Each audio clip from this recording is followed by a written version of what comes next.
हम आपके साथ गुडविल चैप्टर पढ़ रहे थे और गुडविल चैप्टर का question number 14 TS Grewal sir के बुक का हम डिस्कस करने जा रहे हैं। क्वेश्चन नंबर 14 में आपको पहले बता दूं, ये है आपका weighted average profit method. Weighted average profit method question 14 इस मेथड पे डिपेंड करता है। अभी हम क्वेश्चन रीड करेंगे, बट बिफोर रीडिंग हम एक बार चाहते हैं वेटेड एवरेज प्रॉफिट मेथड का आपको फॉर्मूला याद आ जाए कि सर गुडविल हम इसमें कैसे निकालते थे। हम गुडविल निकालते थे वेटेड एवरेज प्रॉफिट, मैंने शॉर्ट में लिख दिया वेटेड एवरेज प्रॉफिट, उसको मल्टीप्लाई करते थे नंबर ऑफ ईयर्स परचेज। तो ये हमारा फॉर्मूला होता था। आपको बस ये निकालना है वेटेड एवरेज प्रॉफिट क्या होता है। तो अब जरा हम क्वेश्चन आराम से डिस्कस करते हैं और यहाँ से हम स्टार्ट करेंगे वर्किंग नोट अपना। वर्किंग नोट में हम यहाँ पे अगर आपको याद हो हम सबसे पहले लिखते थे ईयर, फिर उसके बाद हम लिखते हैं प्रॉफिट्स,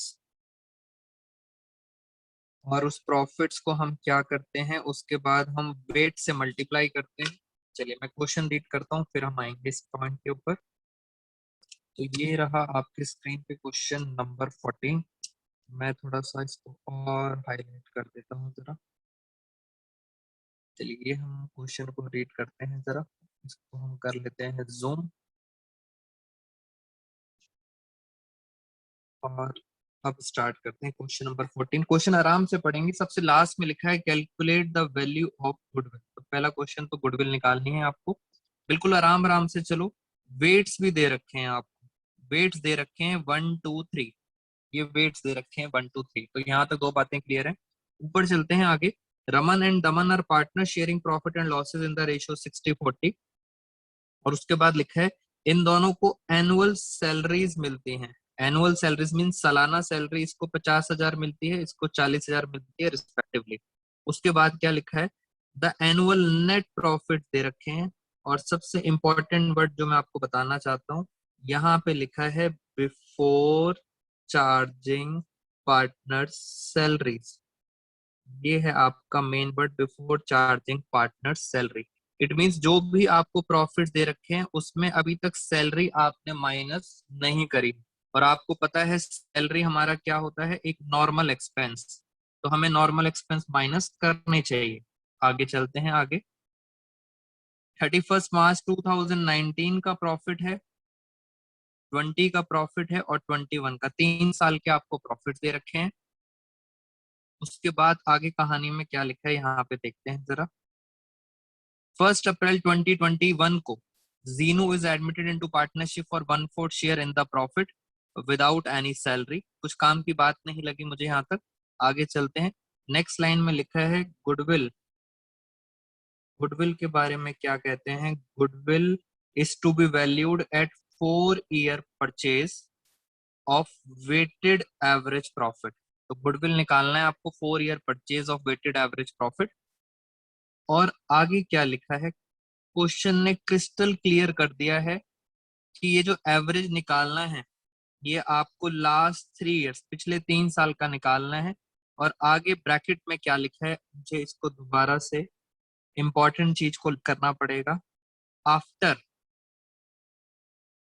जो भी 3 साल के प्रॉफिट हैं उसमें लिखा है आफ्टर पार्टनर सैलरी, यानी सैलरी के बाद आपको निकालना है।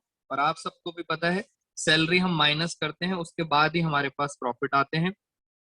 और क्या काम की बात है, क्वेश्चन रीड कर लेते हैं फिर हम डिस्कस करेंगे। इसमें एक और चीज इन्होंने बोल रखी है, ये जो वेट्स हैं 1 2 3, ग्रेटेस्ट वेट यानी जो 3 है, जो 3 है being given to last year, यानी जो 2021 है इसको आप सबसे ज्यादा वेट दोगे, यानी इसको कितना वेट दोगे आप इसको दोगे 3। जो इससे पहले वाला साल है इसको कितना वेट दोगे 2। इस तरह से उन्होंने वेट्स देने हैं। क्वेश्चन ऑलमोस्ट हमने पढ़ लिया है और अब हम आते हैं अपने आंसर शीट के ऊपर। मैं इसको यहाँ से इसे यहाँ शिफ्ट कर देता हूँ। चलिए मेरे साथ साथ अब यहाँ पे हम जरा लिखते हैं।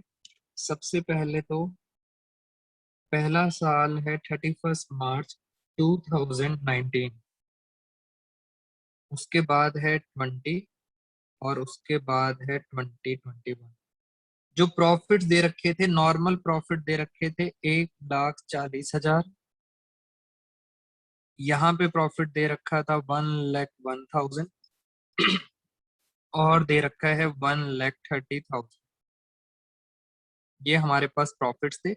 और आपको पता है इन प्रॉफिट में से मुझे क्या माइनस करना पड़ेगा? सैलरी। क्यों करना पड़ेगा salary? Because salary normal expense है और उन्होंने बोला था कि जो प्रॉफिट दे रखे हैं वो बिफोर हैं, यानी सैलरी अभी तक माइनस नहीं करी है, आपको सैलरी माइनस करनी पड़ेगी।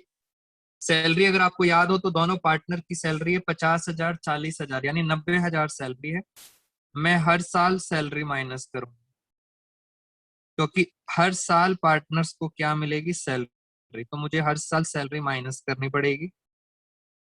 और इसके बाद हमारे पास आ जाएंगे करेक्ट प्रॉफिट्स। तो यहाँ लिख देता हूँ, ये हैं आपके पास करेक्ट प्रॉफिट्स। करेक्ट प्रॉफिट्स हमारे पास आ गए और उसके बाद बस हमें क्या करना है? वेट से मल्टीप्लाई करना है। और वेट से मल्टीप्लाई करने के बाद आपके पास आ जाएगा वेटेड प्रॉफिट। मीन्स यहाँ पे हम लिख देंगे वेटेड प्रॉफिट्स लास्ट में। और यहाँ पे हमारे पास स्पेस कम है तो मैं यहाँ पे क्या लिख देता हूँ? वेट्स। 1,40,000 में से 90,000 गए तो ये बचा 50,000। 1,01,000 में से 90,000 गए तो 10,000, ये आ गया 11,000।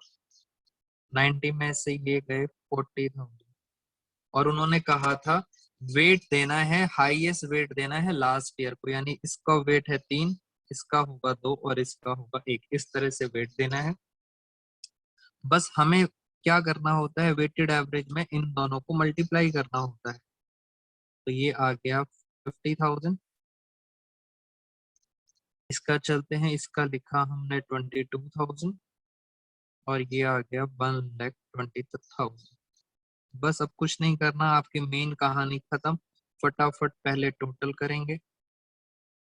टोटल आ गया 1,20,000, 1,70,000 और 1,92,000। ये आ गया टोटल। फिर हम इस टोटल को डिवाइड करते थे टोटल वेट से। टोटल वेट्स कितने हैं? तो जरा टोटल वेट्स देख लेते हैं। टोटल वेट दे रखे हैं आपको 6। 1 और 2, 3 और 3 6। तो डिवाइड किससे करेंगे? 6 से। तो फाइनली आपके पास आ जाएगा वेटेड एवरेज प्रॉफिट। इसको हम डिवाइड करते हैं, ये रहा कैलकुलेटर। 192,000 divide by 6, 32,000। बस इस इंफॉर्मेशन को यहाँ पे डाल देते हैं जरा। वेटेड एवरेज प्रॉफिट आपके पास आ गया 32,000। अगर नंबर ऑफ ईयर परचेज हमें याद है तो नंबर ऑफ ईयर परचेज थे 4। 32 इंटू 4। तो फाइनली आंसर आपके पास आ गया 1,28,000। तो ये हमारा क्वेश्चन खत्म हो गया, क्वेश्चन नंबर 14। इससे रिलेटेड अगर कोई भी डाउट्स हैं तो यू मे प्रोसीड। अब हम आपके साथ नेक्स्ट क्वेश्चन डिस्कस करने जा रहे हैं, क्वेश्चन नंबर 8। और क्वेश्चन नंबर 8 से पहले मैं आपको एक स्लाइड दिखाना चाहता हूँ। इससे आपको कॉन्सेप्ट समझने में बहुत इजी रहेगा। मैं इसको पहले आराम से फुल जूम कर दूं। ये हमने यहाँ पे कर लिया और ये बिल्कुल क्लियर है स्टूडेंट्स को। और हम इसमें देखते हैं जरा। इसके अंदर जब भी गुडविल की बात होती है तो गुडविल के अंदर लिखा होता है नॉर्मल बिजनेस प्रॉफिट। और उसके अंदर जितने भी इनकरेक्ट प्रॉफिट्स होते हैं उनको हम क्या करते हैं? प्लस करते हैं। पहला लिखा है loss by theft, loss by fire, loss due to earthquake, loss on sale of assets, और लास्ट लिखा है voluntary retirement compensation. It means कभी भी एम्प्लॉयज अपनी मर्जी से रिटायरमेंट लेते हैं तो उनको कंपनसेशन दिया जाता है। तो these all are called abnormal losses and expenses. और इन्हें हमें क्या करना होता है? इन्हें हमें करना होता है प्लस। तो आपको याद रखना है वॉलेंट्री रिटायरमेंट क्या होता है? प्लस। और अगर हम एबनॉर्मल इनकम्स की बात करें, एबनॉर्मल इनकम्स होती हैं माइनस। और बहुत सारी लिखी हैं, 5 हैं मैं लास्ट पढ़ लेता हूँ, profit on sale of fixed assets, ये भी क्या होगी, माइनस। ये मैंने आपको इसलिए याद दिलाया जिससे हम क्वेश्चन नंबर 8 अब आराम से फटाफट सॉल्व कर सकें। अब हम चलते हैं अपने बुक पर, क्वेश्चन नंबर 8, और इसी से रिगार्डिंग आपको इसमें पॉइंट्स मिल जाएंगे। चलिए, ये हमारे सामने आ गया क्वेश्चन नंबर 8। पहले इसको आराम से, इसको मैक्सिमम जूम कर देता हूँ। चलिए, और थोड़ा सा हो जाएगा जूम में, और इसको हम, तो क्वेश्चन नंबर 8 फ्रेंड्स आपकी स्क्रीन पर है, टीएस देवाल सर का लेटेस्ट एडिशन, और इसके अंदर हम सीधा स्टार्ट करते हैं सेकंड पॉइंट से, गुडविल ऑफ द फर्म। ऊपर के पॉइंट्स हमारे अभी यूज में नहीं है। Goodwill of the firm is 2 year purchase of 3 years normal average profit. यानी जितना हमने पढ़ा है इससे पता चल गया हम कौन सा वाला मेथड पढ़ रहे हैं। इसके अंदर हम पढ़ रहे हैं एवरेज प्रॉफिट मेथड। और गुडविल का फॉर्मूला क्या होता है? गुडविल का फॉर्मूला होता है average profit multiply by number of years purchase. और अच्छी बात यह है, नंबर ऑफ ईयर परचेज आपको दे रखे हैं 2। मुझे बस एवरेज प्रॉफिट निकालना है 3 साल का, और उसके लिए हम चलते हैं अपने वर्किंग नोट पर। कुछ ना कुछ मिस्टेक्स होंगे, उन मिस्टेक्स को आराम से देखते हैं क्या क्या मिस्टेक्स हैं। सबसे पहले नीचे दिया हुआ है 2021, 2020 और 2019, 3 साल के प्रॉफिट से मैं यहाँ लिख लेता हूँ 2021, 20 और 2019, ये 3 साल के प्रॉफिट है। और इनमें कुछ ना कुछ क्या है, मिस्टेक्स हैं। उन मिस्टेक्स को आपको क्या करना है, रेक्टिफाई। तो जरा फटाफट चलते हैं। पहला है प्रॉफिट, मैंने प्रॉफिट को लिखा +30,000, क्योंकि प्रॉफिट है इसलिए मैंने प्लस का साइन लगा दिया, इजी रहेगा। सेकंड है लॉस, बहुत इंपॉर्टेंट, बच्चों की मिस्टेक यहाँ हो जाती है दोस्तों। यहाँ पे लॉस लिखा है 80,000, लॉस का मतलब है मैंने माइनस का साइन लगा दिया 80,000। थर्ड ईयर में फिर प्रॉफिट है, मैंने प्लस का साइन लगा दिया 1,10,000। अब हम चलते हैं मिस्टेक्स पर। पहली साल की मिस्टेक क्या है? मिस्टेक है after debiting loss stop by fire, यानी आग लगने से नुकसान हो गया, ये हो गया आपका एबनॉर्मल लॉस।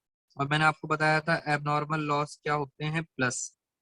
कितने का लॉस है, 40,000 का। दूसरे साल चलते हैं। इंक्लूड्स, इसमें इंक्लूड है वॉलेंट्री रिटायरमेंट कंपनसेशन, अभी बताया था ये भी एक एबनॉर्मल एक्सपेंस है, तो इसको भी हम क्या करेंगे, प्लस। ये दोनों क्या है, एबनॉर्मल एक्सपेंस, 1,10,000। फिर चलते हैं लास्ट पॉइंट पर। इसमें इंक्लूड है profit on sale of assets, और मैंने बताया था प्रॉफिट ऑन सेल क्या होती है, एबनॉर्मल इनकम, और एबनॉर्मल गेन को हम क्या करते हैं, माइनस। तो ये हमने कर दिया इनका रेक्टिफिकेशन। अब आ गए हमारे पास एकदम करेक्ट प्रॉफिट्स। एग्जांपल्स याद रहेंगे आपको जो मैंने नोट्स दिखाए थे, वो नोट्स का बेस लेके करेंगे तो कभी भी क्वेश्चन गलत नहीं होगा। जितने पॉइंट्स मैंने उसमें लिखे थे उससे ज्यादा पॉइंट्स आपको बुक में नहीं मिलेंगे। -80 प्लस तो ये आ गया 30,000, प्लस और माइनस तो ये आ गया 80,000। ये है हमारे पास करेक्ट प्रॉफिट्स, इनका जरा हम टोटल कर लेते हैं। तो टोटल आ गया इनका 1,80,000। अब मुझे टोटल नहीं चाहिए, मुझे क्या चाहिए, एवरेज। तो मैं इसलिए डिवाइड करूंगा 3 से, और फाइनली आपके पास एवरेज आ जाएगा 60,000। और ये 60,000 आ गया आपके पास एवरेज, मल्टीप्लाई बाय 2, हेंस हमारे पास गुडविल आ जाएगी 1,20,000। मैं जरा एक बार चेक करता हूँ, आंसर बिल्कुल हमारा एकदम सही आ रहा है। तो इसके साथ हमारा क्वेश्चन नंबर 8 भी खत्म हो गया। और 8th क्वेश्चन में बस एक इम्पॉर्टेंट पॉइंट, जो स्टूडेंट्स को, जहाँ स्टूडेंट गलती करते हैं, वो पहला पॉइंट ये है, लॉस था इसलिए माइनस करना था, और दूसरा पॉइंट ये था वॉलेंट्री रिटायरमेंट कंपनसेशन एक एबनॉर्मल लॉस होता है, और एबनॉर्मल लॉस सारे क्या होते हैं, एड बैक। तो इसके साथ हमारा क्वेश्चन नंबर 8 भी खत्म।